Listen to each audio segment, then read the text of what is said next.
Il est 6 heures et déjà l'heure de préparer la journée pour cette petite famille de Rapa Nui bloquée sur l'île de Takapoto depuis maintenant le début du confinement.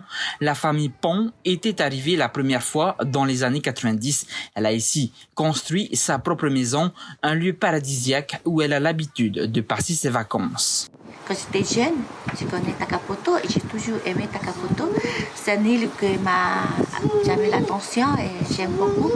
Et c'est pour ça souvent je viens en vacances ici. C'est ici mes vacances tous les années. L'envie de rentrer chez soi est bien présente, mais avec l'absence provisoire de ligne directe sur Hongaroa, pas moyen de réserver un billet retour. La compagnie sud-américaine LATAM a fait faillite suite au confinement et les derniers développements de la pandémie mondiale n'ont rien arrangé. Du coup, les Pong préfèrent rester sur le paradis, loin de tout risque sanitaire. Et on est venu le mois de décembre ici à Takapoto pour prendre des vacances. Et là, en ce moment, on est carrément bloqué ici à Takapoto. Après le petit déjeuner, il est temps pour les enfants de partir s'installer dans le salon, à regarder la télé, et pour les parents de commencer leur activité de tous les jours, à commencer par la confection de meubles avec des objets de récupération. Là, ça c'est à 2 roues. Après, je vais fixer les deux. Après, en dessous, je vais mettre aussi une planche en dessous. Et au-dessus, c'est ça au-dessus. Après, je vais mettre des roues en dessous pour faire une table dans le living, là, dans le salon. De son côté, Marta se rend à 1 kilomètre de sa maison.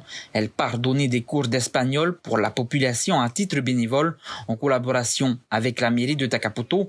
Un enseignement dispatché en plusieurs catégories. D'abord, les plus jeunes de 15 heures à 16 heures, puis les adultes de 16 heures à 17 heures. Marta fait le plein en enseignement langue étrangère, jusqu'à 50 auditeurs attentifs le week-end. Et les gens ici, ils aiment bien beaucoup parler et plus la langue espagnole.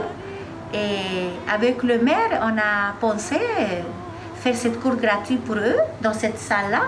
C'est une petite salle jolie dont je fais des cours espagnols à eux. Alors que 25 de ses compatriotes, bloqués eux aussi sur la Grande Haïti, ont lancé une cagnotte en ligne pour pouvoir financer un retour à Rapa Nui, Marta, elle, semble avoir trouvé un nouveau chez-soi à 4000 km de chez elle.